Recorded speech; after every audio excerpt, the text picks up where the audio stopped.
ಏನು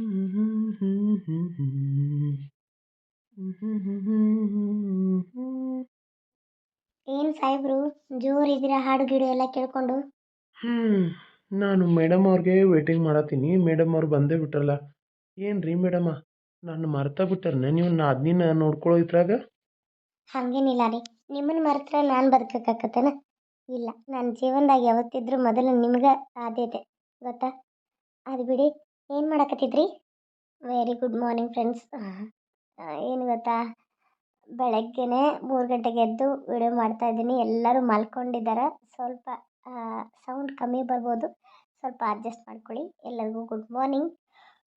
ನನ್ನ ಮಗಳು ಅಂಜಲಿಗೆ ಹುಷಾರಿಲ್ಲ, ಚಿಕ್ಕವಳಿಗೆ ಯಾಕೋ ಗೊತ್ತಿಲ್ಲ, ವಾಮಿಟಿಂಗು, ಡಿಸೆಂಟ್ರಿ ಮತ್ತು ಹೊಟ್ಟೆ ನೋವು 3 ದಿನ ಆಯಿತು. ನೈಟ್ ಎಲ್ಲ ಮಲ್ಗೆ ಬರ್ತಾ ಇಲ್ಲ, ಭಾಳ ಆಡ್ತಾ ಇದ್ದಾಳೆ. ಅದಕ್ಕೆ ಅವಳು ಎತ್ಕೊಂಡು ಕೂತಿದ್ದೆ, ಹಾಗೆ ಅವಳು ಮಲ್ಕೊಂಡ್ಳು ಒಂದು ಹಾಫ್ ಆನ್ ಅವರು. ಅದಕ್ಕೆ ವಿಡಿಯೋ ಮಾಡಿದ್ರಾಯ್ತಂತೂ ಮಾಡ್ತಾಯಿದ್ದೀನಿ. ನೋಡಿ, ಇಷ್ಟ ಆದರೆ ಲೈಕು, ಶೇರು, ಸಬ್ಸ್ಕ್ರೈಬ್ ಮಾಡೋದನ್ನು ಮರಿಬೇಡಿ. Thank you. ಆಯ್ಶು, ನೀನು ಎಷ್ಟು ಕ್ಯೂಟಾಗಿ ಕಾಣತಿ ಗೊತ್ತಾ? ಬರ್ಬರ್ತಾ ಸ್ಲಿಮ್ ಆಗ್ತಾ ಇದೆಯಾ. ಡಯಟ್ ಬೇರೆ ಮಾಡಕತ್ತಿ. ನೀ ಅಂದ್ರೆ ನನಗೆ ಅಯ್ಯೋ, ನಾನೇ ಹೊಟ್ಟೆ ನೋಡು ಎಷ್ಟು ಮುಂದೆ ಬರಕತ್ತೈತಿ ಅಲ್ಲ. ನೀನು ಎಷ್ಟು ಡಯಟ್ ಮಾಡಿ ಸ್ಲಿಮ್ ಆಗತಿ, ನಾನು ನೋಡು ಡುಮ್ ಆಗತ್ತೀನಲ್ಲ. ಹೌದ್ರಿ, ಅಯ್ಯಪ್ಪ ಎಷ್ಟು ಹೊಟ್ಟೆ ಬಂದೈತೆ ನಿಮಗೆ, ಭಾಳ ಹೊಟ್ಟೆ ಬಂದೈತೆ. ಈ ಥರ ಹೊಟ್ಟೆ ಬಂದರೆ ನನಗೆ ನಿಮ್ಮ ಜೊತೆ ಅಡ್ಡಾಡೋಕ್ಕೆ ಅಸಹ್ಯ ಆಗುತ್ತೆ. ಹೌದಾ, ನಿಜವಾಗ್ಲೂ ಹೊಟ್ಟೆ ಬಂದೈತಾ? ಹಂಗಾದ್ರೆ ನಿನಗೆ ನನ್ನ ಜೊತೆ ಹೊರಗಡೆದು ಸುತ್ತಾಡೋಕೆ ಅಸಹ್ಯ ಆಗತ್ತಾ? ಅಲ್ಲ, ನಾನೀಗ ಈ ಹೊಟ್ಟೆನ ಕರಗಿಸ್ಕೊಂಡ್ಮೇಲೆ ನನ್ನ ಜೊತೆ ನೀನು ಅಡ್ಡಾಡೋದಾ? ನಿಜವಾಗ್ಲೂ ನಾನು ತಮಾಷೆ ಮಾಡಿದೆ ರೀ. ನಿಮಗೆಲ್ಲಿ ಹೊಟ್ಟೆ ಬರುತ್ತೆ, ರಾಜ ರಾಜ ಥರ ಇದೆಯಾ ನೀನು. ನೀನು ಅಸಹ್ಯ ಆಗತ್ತಾ ನನಗೆ? ಸುಮ್ಮನೆ ನೀವು ಏನು ಅನ್ಕೋತೀರ ಅಂತ ತಮಾಷೆ ಮಾಡಿದೆ ನಾನು. ನಿಮ್ಮನ್ನು ನಾನು ಕಾಲು ಎಳಿಬಾರ್ದಾ? ನೀವು ನನ್ನ ಕಾಲು ಎಳಿತೀರಾ, ನಾನು ನಿಮ್ಮ ಕಾಲು ಎಳಿಬಾರ್ದಾ? ಮ್ವಾ! ಛೀ, ಹೋಗಿಪ್ಪ, ನಂಗೆ ನಾಚಿಕೆ ಆಗುತ್ತೆ. ನಾಚಿಕೆ ಗೀಚಿಕೆ ಎಲ್ಲ ಊರಿಂದ ಆಚಿಕೆ. ನೀನೇನು ಬೇರೆ ಹೇಳೇನೆ, ನನ್ಗೆ ಹೆಂಡ್ತಿ. ನಾನು ನಿನಗೆ ಮುತ್ತು ಕೊಡೋಕ್ಕೂ ಪರ್ಮಿಷನ್ ತೊಗೋಬೇಕಾ, ಅಥವಾ ಹೊತ್ತು ಗೊತ್ತು ನೋಡಬೇಕಾ? ಬೇಗ ನನ್ನನ್ನು ಅಪ್ಪನ ಮಾಡಿಬಿಡು. ರೀ, ನನಗನ್ಸುತ್ತೆ ಇಷ್ಟು ಬೇಗ ಮಗು ಬೇಡ ಅಂತ. ಅದೆಲ್ಲ ನಂಗೆ ಗೊತ್ತಿಲ್ಲ. ಒಟ್ಟಿನಲ್ಲಿ ಫಸ್ಟ್ ನಮಗೆ ಬೇಗ ಮಗು ಆಗಬೇಕು ಅಷ್ಟೇ. ಅಲ್ಲ, ಇಷ್ಟು ಬೇಗ ಮಗು ಮಾಡಿಕೊಂಡು ನಾವಿನ್ನೂ ಎಲ್ಲೂ ಹೊರಗಡೆ ಹೋಗಿಲ್ಲ, ನಿಮ್ಮನಿಗೆ ಹೋಗಿಲ್ಲ. ಮಗು ಮಾಡಿಕೊಂಡು ಮಗು ಜವಾಬ್ದಾರಿ ತೊಗೊಂಡು ಕೂತ್ಬಿಡ್ಬೇಕಾಗತ್ತೆ ರೀ. ನಾವು ಸ್ವಲ್ಪ ದಿನ ಎಂಜಾಯ್ ಮಾಡಿ ಆಮೇಲೆ ಮಗು ಮಾಡ್ಕೊಳ್ಳೋಣ. ಇಲ್ಲ, ಫಸ್ಟು ಮಕ್ಕಳು ಮಾಡ್ಕೊಳ್ಳೋಣ. ಮಕ್ಕಳು ಸ್ವಲ್ಪ ದೊಡ್ಡವರಾದಮೇಲೆ ನಾವು ಸುತ್ತಾಡೋಕ್ಕೆ ಬರುತ್ತೆ. ಏನಂತೀಯ? ಅದೇಗಾಗುತ್ತೆ, ಮಕ್ಕಳು ಸ್ವಲ್ಪ ದೊಡ್ಡವರಾದ ತಕ್ಷಣ ನಾವು ಅವ್ರ ಸ್ಕೂಲು, ಅವ್ರ ಎಜುಕೇಷನು ಅಂತ ನೋಡಬೇಕಾಗತ್ತೆ. ಅವಾಗ ನಾವು ಎಲ್ಲೂ ಹೋಗೋಕ್ಕೆ ಬರಲ್ಲ. ಅದಕ್ಕೆ ಅದೆಲ್ಲ ನಂಗೆ ಗೊತ್ತಿಲ್ಲ. ನನಗೆ ಒಟ್ಟಿನಲ್ಲಿ ಅಪ್ಪ ಆಗಬೇಕನ್ನೋ ಆಸೆ ಆಗೈತಿ. ಅಪ್ಪ ಆಗೋಣ. ಆಯಿತು ಮಹಾರಾಜ್ರಿ, ಅಪ್ಪನೇ. ಮಹಾರಾಜರು ಆಜ್ಞೆ ಮಾಡಿದಾಗ ಈ ಮಹಾರಾಣಿಯವರು ಅಪ್ಪನೇ ಮಾಡದಿದ್ರೆ ನನ್ನನ್ನು ನೀವು ಗಲ್ಲಿಗೇರಿಸ್ಬಿಡ್ತೀರಾ?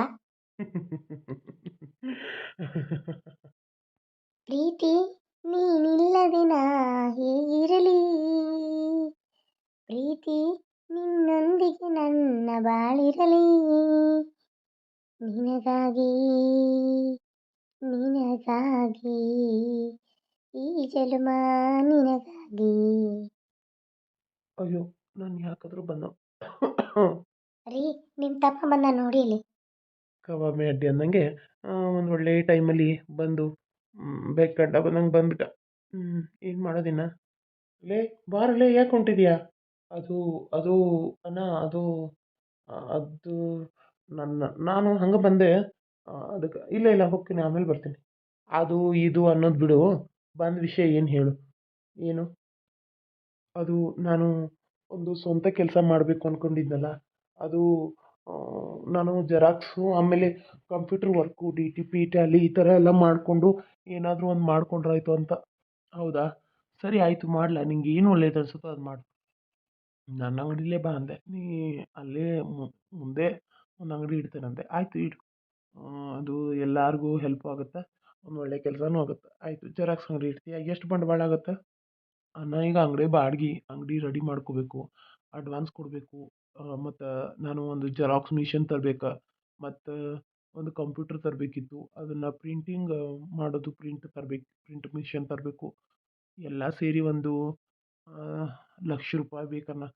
ಇಷ್ಟು ಅಮೌಂಟ್ ಬೇಕಾಗುತ್ತೆ. ಅದಕ್ಕೆ ನಾನು ನಿನ್ನ ಕೇಳಿ ಹೋದ್ರಾಯ್ತು ಅಂತ ಬಂದೆ ಅಣ್ಣ. ಏನು ಮಾಡೋದು ಅಂತ ಗೊತ್ತಾಗತ್ತಿಲ್ಲ. ₹1,00,000 ಹೆಂಗೆ ಹೊಂದ್ಸೋದು ಅಂತಲೂ ನಂಗೆ ಗೊತ್ತಾಗತ್ತಿಲ್ಲ. ಇದು ಏನು ಮಾಡಲಿ ನನಗೆ ತಿಳಿನವಾತು. ನೀ ಏನು ಚಿಂತೆ ಮಾಡಬೇಡ. ₹1,00,000 ಅಲ್ಲ, ನಾನು ಕೊಡ್ತೀನಿ. ನೀನು ಅದನ್ನೆಲ್ಲ ಗಳಿಸಿದ ಮೇಲೆ ನನಗೆ ಕೊಡಬೇಕಪ್ಪ, ಮರಿಬಾರ್ದು. ನಾನು ನನ್ನ ಒಂದು ದೋಸ್ತು ನಾನು ಮಾಡಿರೋಂಥ ಅಂಗಡೀಲಿ ಉಳಿದಿರೋ ಲಾಭದಲ್ಲಿ ಕೊಡ್ತಾ ಇದ್ದೀನಿ. ಅದನ್ನು ನೀನು ಮಾತ್ರ ಕೊಡಬೇಕು ಅಷ್ಟೇ. ಯಾಕಂದರೆ ನಾಳೆ ನನಗೆ ನನ್ನ ದೋಸ್ತ್ಗೆ ಹಂಚ್ಕೊಳಕ್ಕೆ ಬೇಕು. ಅವ್ನು ಕೇಳಿಬಿಟ್ಟು ಕೊಡ್ತೀನಿ. ಅಯ್ಯೋ ಥ್ಯಾಂಕ್ಸ್ ಅಣ್ಣ. ನೀನು ಇಷ್ಟು ಹೇಳಿದೆಲ್ಲ ಭಾಳ ಖುಷಿ ಆಯ್ತು ನನಗೆ. ಆಯಿತು, ನಾನು ಅದನ್ನು ಇದು ಮಾಡ್ತೀನಿ. ಸರಿ ಅಣ್ಣ. You carry on, carry on. ನಾನು ಬರ್ತೀನಿ. ಹ್ಞೂ, ಬಂದು ಹಾಳು ಮಾಡಿದ್ದಲ್ದೆ ಈ ಕ್ಯಾರಿಯನ್ ಅಂತೆ. ಕ್ಯಾರಿಯರ್ ಮಾಡವ ನೀನು ಹೋಗಲೇ. ಸರಿ ಅಣ್ಣ, ಬರ್ತೀನಿ. ನನ್ನ ಜೀವನದಲ್ಲಿ ಆ ಜಾನ್ವಿ ಚೆನ್ನಾಗಿದ್ಲಂದ್ರೆ ನನ್ನ ಜೀವನ ಎಷ್ಟು ಚೆನ್ನಾಗಿ ನಡೀತಿತ್ತಲ್ಲ. ನಾನು ಮದುವೆ ಆದರೂ ಒಬ್ಬಂಟಿಗ. ಏನು ಮಾಡಲಿ? ರೀ ಏನು? ರೀ ಪಾಪ ಅಲ್ವಾ, ಮದುವೆ ಆದ್ರೂ ಮದುವೆ ಆಗ್ದಂಗೆ ಇರ್ಬೇಕು ಅವನು. ಎಷ್ಟು ದಿನ ಅಂತ ಅವಳನ್ನ ಬಿಟ್ಟಿರ್ತಾನೆ. ನಾವೇ ಏನಾದರೂ ಮಾತಾಡಿ ಅವರಿಬ್ಬರನ್ನೂ ಒಂದು ಮಾಡಬೇಕು. ಅವಳು ತಪ್ಪನ್ನ ಅವಳಿಗೆ ತಿದ್ಕೊಳ್ಳೋಂಗೆ ಮಾಡಬೇಕು ರೀ. ಆದರೆ ಈ ಥರ ಅವನು ಅವಳನ್ನ ಬಿಟ್ಟು ಈಗ ನಾವು ಈ ಥರ ಎಂಜಾಯ್ ಮಾಡ್ಕೊತ ಇದ್ದದ್ದು ನಾವು ನೋಡಿ ಅವ್ನ ಮನಸ್ಸಲ್ಲಿ ಒಂಥರ ಕೊರಗಿರುತ್ತೆ ಅಲ್ವಾ. ಅಯ್ಯೋ, ನಾನು ಈ ಥರ ನನ್ನ ಹೆಂಡತಿ ಜೊತೆ ಇರಬೇಕಿತ್ತು, ನನ್ನ ಹೆಂಡತಿ ಯಾಕೆ ಈ ಥರ ಅಂತ ನೋವು ಅನುಭವಿಸ್ತಾ ಇರ್ತಾನೆ. ನಾನು ಆದಷ್ಟು ಹೇಳ್ತೀನಿ, ನೀವು ಅವನಿದ್ದಾಗ ನನ್ನ ಜೊತೆ ಹಿಂಗೆ ನಡ್ಕೊಳಕ್ಕೆ ಹೋಗ್ಬಿಡಿ. ಯಾಕಂದರೆ ಅವನು ನನಗೆ ಮಗ ಇದ್ದಂಗೆ. ಈಗ ಅವನು ನೋವು ಅನುಭವಿಸ್ತಿರುವಾಗ ನಾವಿಬ್ಬರು ಎಂಜಾಯ್ ಮಾಡ್ಕೊತಿರೋದು ನಂಗೆ ಇಷ್ಟ ಆಗಲ್ಲ. ಯಾವತ್ತಿದ್ರೂ ನೀವು ಏನಾದರೂ ನನ್ನ ಜೊತೆ ಇರಬೇಕು ಅಂದಾಗ ಬಾಗಿಲಾಕಿ, ಇಲ್ಲಾಂದರೆ ಹೊರಗಡೆ ಆಗಲಿ ಬಾಗಿಲು ತೆಗ್ದಾಗಲಿ ನೀವು ನನ್ನ ಜೊತೆ ಈ ಸಲಿಗೆಯಿಂದ ನಡ್ಕೊಳ್ಳೋದ್ರಿಂದ ನಾಳೆ ಅವನಿಗೂ ಅವ್ನ ಹೆಂಡತಿ ನೆನಪು ಕಾಡಬಾರ್ದಲ್ವ, ಮನ್ಸಲ್ಲಿ ನೋವು ಬರಬಾರ್ದಲ್ವ. ಹ್ಞೂ ಸರಿ ಅಮ್ಮೋರೆ, ಆಯಿತು. ಮತ್ತೆ ಇನ್ನೇನಾದರೂ ಇದೆಯಾ ಅಮ್ಮೋರೆ? ಹ್ಞೂ ಏನಿಲ್ಲ. ಅದು ಈಗ ಲಕ್ಷ್ಮಿ ಅವ್ರದ್ದು ಕಳ್ಕುಬ್ಸ ಮಾಡ್ತೀವಲ್ಲ, ಅವ್ರನ್ನ ಇಲ್ಲೇ ಕರ್ಕೊಂಬಂದ್ಬಿಟ್ರಾಯ್ತು ಅಂತ ಡೆಲಿವರಿಗೆ. ಯಾಕೆ ಇಷ್ಟು ಲಘು? ಅಲ್ಲ, ಇಷ್ಟು ಲಘು ಕರ್ಕೊಂಬಂದು ಏನು ಮಾಡೋದಿಲ್ಲಿ? ಇನ್ನೂ ಒಂದು ಎಂಟ್ರಾಗ ಬರಲಿ ಬಿಡು. ಅಲ್ಲ, ಅತ್ತೆ ಮನೇಲಿ ಇರಬೇಕು, ಅವರು ತೋರಿಸ್ಬೇಕು, ಮಾಡಬೇಕು. ಅವರೆಲ್ಲ ಹಾಸ್ಪಿಟ್ಲಿಗೆ ತೋರಿಸೋದು ಮಾಡೋದು ಇರುತ್ತೆ.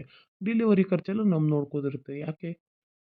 ಖರ್ಚಿನ ಮನೆ ಹಾಳಾಗಿ ಹೋಗಲಿ, ಅವಳು ನೆಮ್ಮದಿಯಾಗಿರ್ಬೇಕಲ್ಲ. ನಿಮಗದೆಲ್ಲ ಅರ್ಥ ಆಗಲ್ಲ ಹೆಣ್ಮಕ್ಳ ಕಷ್ಟ. ನೀವೇನು ಕೇಳಕ್ಕೆ ಹೋಗ್ಬೇಡಿ, ನಾನು ಏನೂ ಹೇಳೋಕ್ಕೂ ಹೋಗೋದಿಲ್ಲ. ಆದರೆ 4 ರಾಗ ಮುಗಿದ್ಮೇಲೆ ಕಳ್ಕುಬ್ಸ ಮಾಡಿ ಲಕ್ಷ್ಮಿನ ಇಲ್ಲೇ ಕರ್ಕೊಂಬರೋಣ ಅಂದೆ ನಾನು. ನನ್ನ ಮಾತಿಗೆ ನಿಮ್ಗೆ ಒಪ್ಪಿಗೆ ಇದೆ ಇಲ್ವೋ ಅಷ್ಟೇ ಹೇಳಿ. ಆಯಿತು, ನಿನಗೆ ಇಷ್ಟ ಆಯ್ತು ಅಂದಮೇಲೆ ನಾನೇನು ಮಾಡಲಿ? ಆಯಿತು ತಗೋ, ಕರ್ಕೊಂಬನ್ನಿ. ಹಾಂ, ಸರಿ ರೀ, ಅತ್ತೆ ಮಾವನ ಜೊತೆ ನೀವು ಮಾತಾಡಿ. ಹಾಗೆ ಅಡುಗೆದೆಲ್ಲ ಏನೇನೈತೋ ಎಲ್ಲ ತರ್ತನ ಮಾಡಿಕೊಂಡು ಬೇಗ ಹೋಗಿ ಕಳ್ಕುಬ್ಸ ಮಾಡಿ ಲಕ್ಷ್ಮಿನ ಕರ್ಕೊಂಬರ್ಬೇಕು ಅಷ್ಟೇ. ಯಾಕೆ ಇಷ್ಟು ಅರ್ಜೆಂಟ್ ಮಾಡತ್ತೀಯ? ಅಲ್ಲಿ ಏನಾದರೂ ಅವ್ಳಿಗೆ ತೊಂದರೆ ಆಗತ್ತೈತಾ? ಇಲ್ಲಿಲ್ಲ, ತೊಂದರೆ ಏನಿಲ್ಲ. ಅವಳ ಗಂಡ ಕೆಲಸ ಇಲ್ಲಿ ಏನೂ ಇಲ್ಲ, ಮತ್ತು ಗಾಡಿ ಹೊಡೆಯೋದು ಬಾಡಿಗೆ ಸರಿಯಾಗಿ ಬರ್ತಾಯಿಲ್ಲ ಅಂತೇಳಿ ಮಹಾರಾಷ್ಟ್ರಕ್ಕೆ ಕೆಲ್ಸಕ್ಕೆ ಹೋದಂತೆ. ಅಲ್ಲೇನೋ ಗಾಡಿ ಹೊಡೆಯೋದಂತೆ. ಹ್ಞೂ, ಅದಕ್ಕೆ ಹೋಗಿದ್ದಾನೆ. ಸಂಬಳ ಏನೋ ಚಲೋ ಐತಂತ. ನೋಡೋಣ ಅಂದೇಗ. ಆಕಿನ್ನ ಕೇಳಿದೆ, ಆಕಿ ಬರೋಲ್ಲ ಅಂದ್ಲು. ಆದ್ರೆ ಅಲ್ಲ, ಗಂಡ ಇಲ್ದ ಮನೇಲಿರೋದು ಅತ್ತಿ ಮಾವ ಅವ್ರು ನೋಡಿದ್ರೆ ಎಲ್ಲ ಕೆಲಸ ಇವಳೇ ಮೇಲೆ ಬಿಟ್ಬಿಟ್ಟಿರ್ತಾರೆ. ಎಲ್ಲ ಇವಳಿಗೆ ನಿಗರಲ್ಲ. ಎಲ್ಲ ವಜ್ಜೆ ಎತ್ತೋದು, ಚಟ್ನಿ ಬುಟ್ಟಿ ಎತ್ತೋದಾಗಲಿ, ನೀರು ತರೋದಾಗಲಿ, ಅಡುಗೆ ಮಾಡೋದಾಗಲಿ, ಕಟ್ಟಿಗೆ ಹೊಡಿಯೋದಾಗಲಿ ಎಲ್ಲ ಇವಳೇ ಮಾಡ್ತಾಳೆ. ನಾನೇನು ಹೇಳೋಕ್ಕಾಗಲ್ಲ, ಅವಳು ಏನೂ ಹೇಳೋಕ್ಕಾಗಲ್ಲ. ಹಾಗಾಗಿ ಇಲ್ಲಿದ್ದರೆ ಅವಳಿಗೆ ರೆಸ್ಟ್ ಸಿಗುತ್ತೆ ಅಂತ ಅದನ್ನು ನಾನು ವಿಚಾರ ಮಾಡಿ ಅವಳಿಗೆ ಹೇಳಿದ್ದೀನಿ. ನೀವೇನಂತೀರಾ? ಆಯಿತು, ಸರಿ, ಹಂಗೆ ಮಾಡೋಣಂತೆ.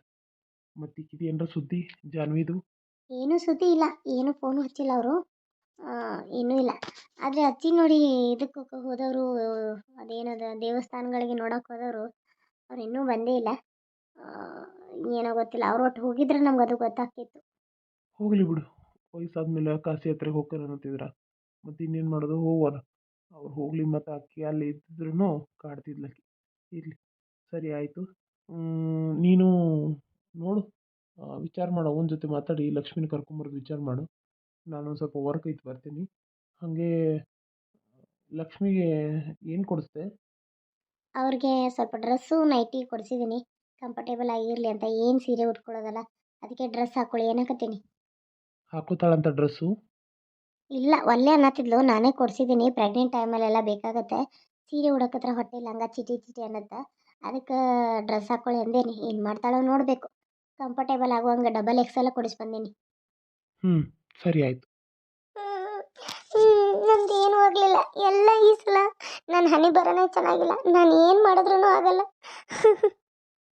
ಜಾನ್ವಿ, ಜಾನ್ವಿ, ಏನಮ್ಮ? ಯಾಕೆ ಮಗಳು ಅಳಕತ್ತಿ? ಏನಾಯ್ತು? ಯಾಕೆ ಹಿಂಗೆ ಸಪ್ಪಗಿದಿ? ಇಷ್ಟು ಒಬ್ಬ ಕೇಳಕತ್ತಿಯಲ್ಲ.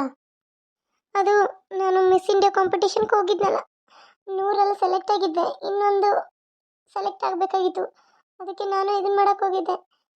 ಆದರೆ ನಾನು ಸೆಲೆಕ್ಟ್ ಆಗಲಿಲ್ಲಮ್ಮ, ಔಟ್ ಆಗಿಬಿಟ್ಟೆ. ನನಗೆ ಈ ಸೋಡಾ ಗ್ಲಾಸಿಂದ ಪ್ರಾಬ್ಲಮ್ ಆಯಿತು. ಈ ಸೋಡಾ ಗ್ಲಾಸು ಹಾಕೋಬಾರ್ದಂತೆ, ತೆಗಿಬೇಕಂತೆ. ಇದನ್ನು ತೆಗೆದ್ರೆ ನನಗೆ ಕಣ್ಣೇ ಕಾಣಲ್ಲ ಅಂತ ಅವ್ರಿಗೇನು ಗೊತ್ತು. ಇದನ್ನು ತೆಗಿಬೇಕಂತೆ. ಮತ್ತು ಈ ಹೇರ್ ಸ್ಟೈಲು ಕೂದಲು ಲಾಂಗ್ ಇರಬೇಕಂತೆ. ನನಗೆ ಕಣ್ಣಿಗೆ ಪ್ರಾಬ್ಲಮ್ ಇರೋದ್ರಿಂದ ನೀವು ತಲೆಗೆ ಆಪ್ರೇಷನ್ ಮಾಡಿಸಿದಿರಲ್ಲ, ಆ ಕೂದಲು ಬೆಳೆಯಲ್ಲ ಅಂತ ಅವ್ರಿಗೇನು ಗೊತ್ತು. ಇದು ವಿಗ್ ಅಂತ ಅವ್ರಿಗೇನು ಗೊತ್ತು. ನಾನು ಇದನ್ನು ನನ್ನ ಕಷ್ಟನ ಯಾರಿಗೆ ಹೇಳ್ಕೊಳ್ಳಿ ಅಮ್ಮ? ಇರ್ಲಿ ಬಿಡು, ಯಾಕ ಚಿಂತೆ ಮಾಡಬೇಡ. ಮತ್ತೆ ಯಾವಾಗಾದ್ರೂ ಇದನ್ನು ಮಾಡುವಂತ. ನಿನ್ನ ಗಂಡನ ಮನೆಗೆ ಇರೋದು ಹೋಗಿ ಹೆಂಗಂತ ನೋಡಲಿ. ಇಲ್ಲೇ ಇದ್ಕೊಂಡು ಎಷ್ಟು ದಿನ ಅಂತ ಇರ್ತೀಯ? ಅಲ್ಲ, ನಿನ್ನ ಗಂಡ ಮನೆಗೆ ಹೋಗೋ ಚಿಂತೆ ಇಲ್ಲನ? ಬರೀ ಯಾವಾಗ ನೋಡ್ತೀಯ ಅವಾಗ ಮಿಸ್ ಇಂಡಿಯಾ ಮಿಸ್ ಇಂಡಿಯಾ ಅಂತ ಕುಂಡಿರ್ತೀಯ. ಆ ಮಿಸ್ಸಿಂದ ನಿನಗೇನು ಕಿಸ್ ಆಗುತ್ತೋ ಗೊತ್ತಿಲ್ಲ, ಆದರೆ ಯಾವಾಗ ನೋಡ್ತೀವ ಮಿಸ್ ಇಂಡಿಯಾ ಮಿಸ್ ಇಂಡಿಯಾ ಅಂತೀಯ. ನಿನಗೆ ಎದಕ್ಕೆ ಬೇಕಿದೆಯಲ್ಲ? ಗಂಡ ಮನೆಗೆ ಎಷ್ಟು ಮಾಡಿದ್ರೂ ಹೋಗಿ ಗಂಡ ಮನೆಗೆ ಹೋಗಿ ಪಾಟಿ ತಿಕ್ಕೋಬೇಕನ? ನಾ ಏನು ಹೇಳಿ ನೀ ಅರ್ಥ ಮಾಡ್ಕೊಳ್ಳಲ್ಲ. ಅಲ್ಲಿ ನಿನ್ನ ಒಂದು ಸ್ಥಾನನ ಗಿಟ್ಟಿಸ್ಕೊ ಅಂತಂದ್ರೆ ಇಲ್ಲೇನು ಮಿಸ್ ಇಂಡಿಯಾನೋ ಕಿಸ್ ಇಂಡಿಯಾನೋ ಅಂತ ಅದನ್ನ ಮಾಡ್ತಾಳಂತ. ನಾನು ಹೇಳಿದ್ದು ನೀ ಮಾಡಿದ್ದೆ ಅಂದ್ರೆ ಉದ್ದಾರ ಹೋಗಿ ಜೀವನದಾಗ ಹಾಳು ಬಾಯಿ ಬೆಳಕಿನ ಏನಾರ ಮಾಡ್ಕೊಳಕ್ಕೆ ಹೋಗಿ ಏನಾರ ಅಂದ ಚಂದ ವಯ್ಯಾರ ಅಂತೇಳಿ ಹೋಗಾತಿ. ಮತ್ತು ಇದ್ದದ್ದೆಲ್ಲ ಹಾಳು ಮಾಡ್ಕೋತಿ. ಏನು ಮಾಡ್ತೇವೆ ನಿನಗೆ ಬಿಟ್ಟಿದ್ದು. ಒಂದ ಎರಡ ನೀನು ಮಾಡೋದು ನಾನು ಅನುಭವಿಸ್ಬೇಕಾಗತ್ತೆ. ನೀನು ಮಾಡಿರೋದ್ರಿಂದ ನಿಮ್ಮ ಅಪ್ಪನ ಕಡೆ ಹೊಡಿಸ್ಕೋಬೇಕು, ನಿಮ್ಮ ಅಣ್ಣನ ಕಡೆ ಬಯಸ್ಕೋಬೇಕು. ಅಯ್ಯೋ ದೇವ್ರೆ, ಸಾಕಾಗಿ ಹೋಗಿತ್ತು ನನಗೆ ಹಣೆ ಬರ. ಏನ್ ಮಾಡಕತ್ತೀರಾ? ಯಾರು? ನಾನು ಅದು ಗೌಡ್ರ ಮನೆ ಕಡೆಯಿಂದ ನಿಮ್ಮ ಸೊಸೆ ಆಗತ್ತಾಳಲ್ಲ, ಅವ್ರ ಮನೆ ಕಡೆಯಿಂದ. ಹಾಂ ಹೇಳ್ರಿ. ಬರ್ರಿ ಬರ್ರಿ ಒಳಗೆ. ನಾನು ಅವ್ರ ತಾತ. ಹಂಗ ನನ್ನ ಮೊಮ್ಮಗಳು ಬರೋ ಮನಿ ಹೆಂಗೈತಿ ಏನ ಅಂತ ನೋಡಕ್ ಬಂದೆ. ಅದಕ್ಕೆ ಮನಿ ನೋಡ್ಕೊಂಡು ಮನೆಯವ್ರು ಹೆಂಗ್ ಅದಾರ ನೋಡ್ಕೊಂಡು ಹೋದ್ರಾಯ್ತು ಅಂತ ಬಂದೆ. ನನ್ನ ಮೊಮ್ಮಗಳು ಹೇಳತ್ತಿದ್ಲು. ಅಯ್ಯೋ, ಮನಿ ಹೆಂಗಿರುತ್ತೆ? ಮನಿ ಹೆಂಗಿರುತ್ತೆ? ಅಲ್ಲ, ನೀವೇನು ಇಷ್ಟು ದೊಡ್ಡವರಾಗಿದ್ದೀರಿ, ನಿಮ್ಗೆ ಒಂದು ಸ್ವಲ್ಪನೂ ತಿಳುವಳಿಕಿಲ್ಲ. ಅಲ್ಲ, ನೀವು ಮೊಮ್ಮಗಳು ಹೇಳಿದಂತ ಮನೆ ನೋಡಕ್ ಬಂದಿದ್ದಾರೆ. ಎಷ್ಟು ವಯಸ್ಸಾದ್ಮೇಲೂ ನಡೆಯಕ್ಕೆ ಬರಲ್ಲ, ನಿಂದ್ರಕ್ಕೆ ಶಕ್ತಿ ಇಲ್ಲ, ಕೈಯಲ್ಲಂತೂ ತಾಕತ್ತೇ ಇಲ್ಲ. ಒಂದು ಕೋಲ್ ಹಿಡ್ಕೊಂಡು ಬಂದಿದ್ದೀರಲ್ಲ, ವಯಸ್ಸಾಗೈತಿ. ಒಂದು ಮನೇಲಿ ಮೂಲೆ ಹಿಡ್ಕೊಂಡು ಕೊಂಡಿರ್ಬೇಕು ಗೊತ್ತಾಗ್ಲಿಲ್ವಾ? ಯಾರವ ನೀನು? ಹಾ, ವಯಸ್ಸಾದಜ್ಜ ಮನಿಗ್ ಬಂದಾನ, ಬಾ ಅಜ್ಜ ಕುಂಡ್ರು ಕುರ್ಚೆ ಕೊಡ್ತೀನಿ ಅನ್ನೋ ಒಂದು ಪರಿಜ್ಞಾನ ಇಲ್ಲ ನಿನಗ? ಬಂದವ್ರಿಗೆ ಈ ತರ ಕೀಳಾಗಿ ಮಾತಾಡ್ತೀಯಲ್ಲ, ಇದನ್ನ ಕಲ್ತಿಯನ್ನ ಸಂಸ್ಕೃತಿ ಅನ್ನೋದು? ಒಂದೀಟರ ಬುದ್ಧಿ ಅನ್ನೋದು ಐತ್ರ ನಿನ್ ತಲೆಯಾಗ? ಏನ್ ತುಂಬ್ಕೊಂಡಿದ್ಯ? ಲದ್ದಿ ತುಂಬ್ಕೊಂಡಿನ? ನಿಮ್ಮವ್ವ ಕಲ್ಸಿದ್ರಲ್ಲ ನಿಂಗೆ ಬುದ್ಧಿ ಬರೋದು. ಇಂಥ ಮನೆಗೆ ನನ್ನ ಮೊಮ್ಮಗಳು ಬರಕತ್ತಲ್ಲ. ಅಯ್ಯೋ ಇಲ್ಲ ಇಲ್ಲ, ಆಕಿ ಭಾಳ ಒಳ್ಳೆಕದಾಳ, ಯಾರಿಗೂ ಏನೂ ಅನ್ನೋಂಗಿಲ್ಲ. ಆಕಿಗೆ ನೀವು ಅಂತ ಯಾರಂತ ಗೊತ್ತಿಲ್ಲ, ಅದಕ್ಕೆ ಮಾತಾಡ್ಯಾಳ. ಕ್ಷಮಿಸ್ಬಿಡ್ರಿ. ಆಕಿ ಒಂದು ಸ್ವಲ್ಪ ನೋವಾಗಿದ್ಲ, ಅಳಾಕತ್ತಿದ್ಲ. ಸ್ವಲ್ಪ ಆಕಿಗೆ ಜ್ವರ ಬಂದ್ಬಿಟ್ಟವ. ಜ್ವರದಲ್ಲಿ ಎತ್ತೆತ್ತೋ ಮಾತಾಡಕತ್ತಾಳ. ನೆತ್ತಿಗೇರಿ ಜ್ವರನ ತಲೆಗೇರಿ ಬಿಟ್ಟೈತಿ. ತಲೆಗೇರಿ ಮೆದುಳಿಗೇರಿ ಹುಚ್ಚೆತ್ತಿ ಆಸ್ಪತ್ರೆಗೆ ಸೇರಿಸ್ಬೇಕಾಗೈತಿ ನಾವು. ಇನ್ನೇನು ಮಾಡೋದು? ಅದಕ್ಕೆ ಇರ್ಲಿ ಮಗಳು, ಏನು ಮಾಡೋದು ಅಂತೇಳಿ ಸುಮ್ಮನಾಗಿದ್ದೀವಿ. ಆಕಿ ತಿಳುವಳಿಕಿಲ್ಲ, ಯಾರಿಗೆ ಏನು ಬಂದಾರ, ಯಾರವರು ಏನಾಗಬೇಕು ಅಂತ ಗೊತ್ತಿಲ್ಲ. ಸ್ವಲ್ಪ ಹುಚ್ಚಿಡ್ದೈತ್ರಿ ತಲೆಗೆ. ಅವ್ವ, ಅಯ್ಯೋ ಶಿವನೇ, ಇಂಥ ಹುಚ್ಚಿನ ಯಾಕೆ ಮನೆಗೆ ಇಟ್ಕೊಂಡ್ರಿ? ನಾಳೆ ನನ್ನ ಮೊಮ್ಮಗಳು ಬಂದಾಗ ಏನಾದರೂ ಮಾಡಿ ಕಚ್ಗಿಚ್ಚಿ ಬಿಟ್ಟಾಳ. ಈಕಿನ ಲಗುನ ಎಲ್ಲಾರ ಒಂದು ಚಲೋ ದವಾಖಾನೆ ತೋರಿಸ್ರಿ. ಇಲ್ಲಾಂದ್ರೆ ಹುಚ್ಚ ಆಸ್ಪತ್ರೆ ಒಳಗೆ ಇಟ್ಕೋತಾರ ನೋಡ್ರಿ. ಇಟ್ಕೊಂಡು ಟ್ರೀಟ್ಮೆಂಟ್ ಕೊಟ್ಟು ಕಳಿಸ್ತಾರ. ಮೊದಲು ಅದನ್ನ ಮಾಡ್ರಿ. ಈಗ ಮನ್ಯಾಗ ಇಟ್ಕೊಂಡು ಕುಂಡ್ರದು ಸರಿ ಇಲ್ಲ. ಇವರಿಂದ ಯಾರಿಗಾದ್ರೂ ನಿಗ್ರಹಕತಿ ನೋಡ್ರಿ. ನಾನ ಬಂದೇನಿ, ವಯಸ್ಸಾದ ಮುದುಕಂತ ಕಿಮ್ಮತ್ ಕೊಡ್ಲಿಲ್ಲ, ಮತ್ತೆ ನೋಡಿದ್ರ ಈಗ ಹಿಂಗ. ಇಲ್ಲ, ಇಂಥ ಮನೆ ಇದ್ರೆ ನನ್ನ ಮೊಮ್ಮಗಳನ್ನ ಕೊಡಕ್ ನಾವಲ್ಲಿ ಅಂತೀನಿ. ಹೇ ಸರಿ ಸರಿ ಕಡೆ. ಇಲ್ಲಿಲ್ಲ ಇಲ್ಲಿಲ್ಲ ಅಪ್ಪರಿ, ನೀವೇನು ತಪ್ಪು ತಿಳ್ಕೊಬೇಡ್ರಿ. ಆಕಿ ಮದುವೆ ಆಗೈತಿ. ಮದುವೆ ಆಗೈತಿ. ಮದುವೆ ಆದ್ಮೇಲೆ ತಲೆ ಜ್ವರ ಏರಿ ಹುಚ್ಚಿಡ್ದಿದ್ದು. ಹೊಕ್ಕ ಗಂಡ ಮನೆಗೆ ಆಕಿ 2 ದಿನ ನಾನು ಅಂತ ಕರ್ಕೊಂಬಂದೇನು ಮದುವೆಗೆ ಅಂತೇಳಿ. ಇಲ್ಲಿ ಇರಂಗಿಲ್ಲ ಆಕಿ, ಇಲ್ಲಿ ಬರೋದು ಇಲ್ಲ ಆಕಿ. ಗಂಡನ ಮನೆಗೆ ಇರ್ತಾಳ ಆಕಿ. ಹುಚ್ಚಿ ಇದ್ರೂ ಚಲೋ, ಪಚ್ಚಿ ಇದ್ರೂ ಚಲೋ ಅಂತ ಆಕಿ ಗಂಡ ಮನೆಯವ್ರು ಕಳ್ಸೋದಿಲ್ಲ. ನಾನು ಮದುವೆ ಐತಲ್ಲ ಅದೇ ಕರ್ಕೊಂಬಂದೇನು ಮನ್ಯಾಗ. ಎಲ್ಲಿಲ್ಲ, ಕಳಿಸ್ಬಿಡ್ತೀನಿ ಗಂಡ ಮನೆಗೆ. ಆಕೇನು ಇಲ್ಲಿ ಇಟ್ಕೊಂಡು ಮಾತಾ ಇಲ್ಲ, ಯಾವತ್ತೂ ಕರ್ಕೊಂಬರಲ್ಲ ಆಕಿನ. ನಾನು ಸೊಸಿ ಮನೆ ಕಾಲಿಟ್ಲ, ಈಕೆ ಕಾಲು ಹೊರಗ ಅಂತ ಅನ್ಕೊಂಡ್ಬಿಟ್ರಿ ನೀವು. ನೀವೇನು ಚಿಂತೆ ಮಾಡಬೇಡ್ರಿ. ಬರ್ರಿ ಬರ್ರಿ, ಮನೆ ನೋಡಿ ಬರ್ರಿ, ಕುಂದ್ರಿ, ಚಾ ಕುಡಿ ಅಂತ್ರಿ, ಬರ್ರಿ. ಈ ಗೌರವ ಮೊದಲು ಬೇಕು. ಆಕಿನ ಮೊದಲು ಮನೆಯಿಂದ ಹೊರಗೆ ಹಾಕ್ಬೇಕು. ಅಂದಾಗನ ಮದ್ವಿ ಬಂದು ಒಂದಿನ ಹೋಗೊಳ್ಯಾಕ ಮನ್ಯಾಗ ಇಟ್ಕೋಬೇಡ್ರಿ. ಕಳಿಸ್ಬಿಡ್ರಿ ಆಕಿನ. ಆಯ್ತಾಯ್ತು. ನಮ್ಮವ್ವ ದುಡ್ಡಿನ ಆಸೆಗೆ ನನಗೆ ಹುಚ್ಚ ಅನ್ನತ್ತಾಳ. ಕ್ರಿಸ್ಮಸ್ ಹಬ್ಬಕ್ಕೆ ನಾನೇ ಆಫರ್ ಇಟ್ಟಿದ್ದೀನಿ. ಅನುಶ್ರೀ ಆ್ಯಂಕರ್ ಅವರು ವೇರ್ ಮಾಡಿರುವಂಥ ಸೀರೆ ಬಂದು 1750 ರೂಪಾಯಿ ಇರೋ ಸೀರೆ ಕೇವಲ ಈಗ 1550 ರೂಪಾಯಿ ಆಫರಲ್ಲಿ ಕೊಡ್ತಾ ಇದ್ದೀನಿ. ಇದು 2 ದಿನ, ಬೇಗ ಕಾಲ್ ಮಾಡಿ ಬುಕ್ ಮಾಡ್ಕೊಳ್ಳಿ. ಇಲ್ಲಿ ನೋಡಿ 2D ಪ್ಯಾಟರ್ನ್ ಒಳಗಿರುವಂಥ ಸೀರೆಗಳು ಎಷ್ಟು ಕಲರ್ಸ್ ಇದ್ದಾವೋ ಅಷ್ಟು ನಾನು ತೋರಿಸ್ತಾ ಇದ್ದೀನಿ. 1280 ರೂಪಾಯಿ ಇರೋ ಸೀರೆಗಳು ಈಗ ಕೇವಲ 1150 ರೂಪಾಯಿಗೆ ಮಾತ್ರ ಸಿಗತ್ತವು. ಮಿಸ್ ಮಾಡ್ಕೊಳಕ್ಕೆ ಹೋಗ್ಬೇಡ್ರಿ. ಸ್ಕ್ರೀನ್ ಮೇಲೆ ನಂಬರ್ ಕಾಣಕತ್ತೈತಿ 9036882501ಗೆ. ಇಲ್ಲಿ ರೇಟೂ ಕೊಟ್ಟಿದ್ದೀನಿ, ಸೀರೆನೂ ತೋರ್ಸಾಕತ್ತೀನಿ. ಮತ್ತು ರೇಟ್ ಎಷ್ಟು ಅಂತ ಕೇಳಕ್ಕೆ ಹೋಗ್ಬೇಡ್ರಿ. ನಿಮ್ಗೆ ರೀಸನೇಬಲ್ ರೇಟ್ ಒಳಗೆ ಸೀರೆನ ತೋರ್ಸಾತೀನಿ. ಇಲ್ಲಿ 1200 ರೂಪಾಯಿಗೆ ಮಾರೋ ಸೆಮಿ ಮೈಸೂರು ಸಿಲ್ಕ್ ಸಾರಿ ಈಗ ಕೇವಲ 950 ರೂಪಾಯಿಗೆ 2 ಸೀರೆ ಉಳಿದವ. ಬೇಗ ಬುಕ್ ಮಾಡ್ಕೊಳ್ಳಿ. Thank you.